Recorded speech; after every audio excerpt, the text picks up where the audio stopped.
Kiristaanni baay'een gooftaan ture jedhee karaa eegee dhabeen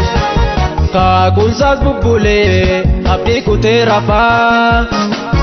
yeroo dagatameetti taasarraanfatameetti gooftaan immoo dhufaa maaloo nuun godhini maleessa salphina guyyaa keessa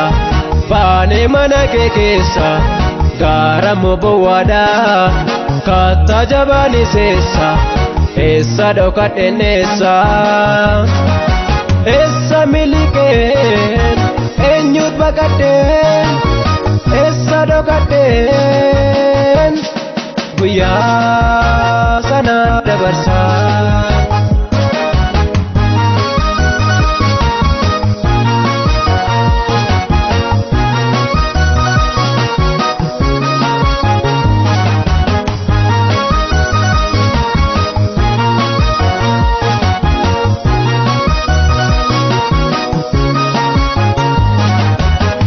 Deebineef garaan waaqaa jabeessaa hidda jalloota abiddaan gubee balleessaa yaa Koraaziin yaa Beetsayidaa gatiin sitti baafame Sidoonaa bootuu ta'e hagam ba'eessaa yaa Koraaziin yaa Beetsayidaa gatiin sitti baafame Sidoonaa bootuu ta'e hagam ba'eessaa. Kiristaanni baay'een gooftaan ture jedhee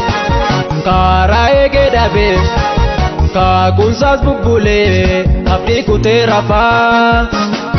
yeroo dagatameetti taasarraanfatameetti gooftaan immoo dhufaa maaloo nuun godhini maleessa salphina guyyaa keessa baanee mana kee keessa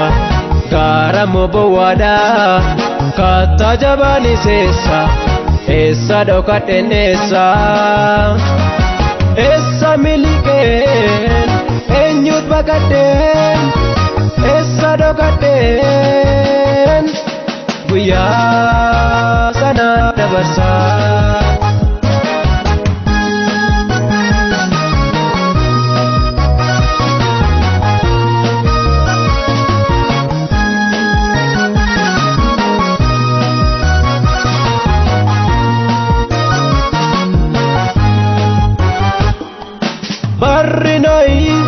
Seenaa fakkaate darbee barri Looxis akkaasi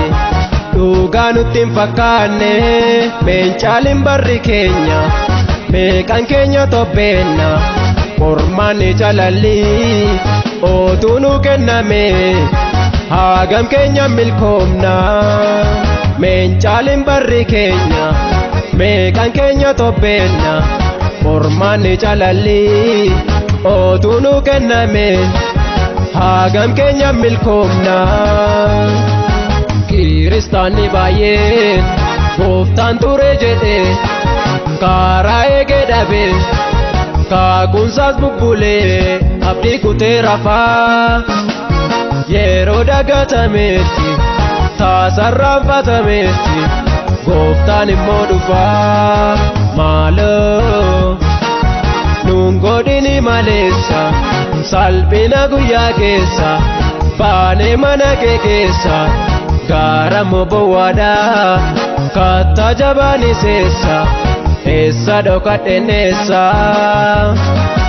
eessa miliqeen eenyut baqadheen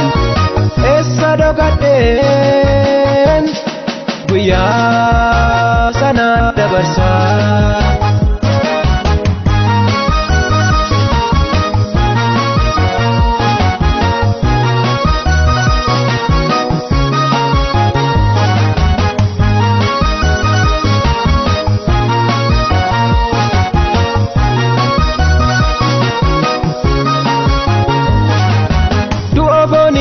Dhoqqeerraa uumamtee galchita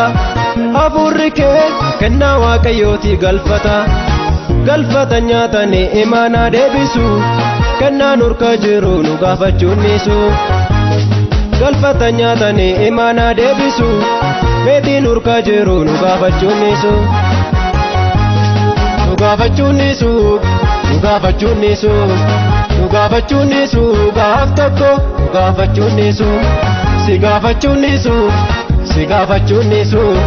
si gaafachuun nisu gaaf tokko si gaafachuun nisu na gaafachuun nisu na gaafachuun nisu na gaafachuun nisu gaaf tokko na gaafachuun nisu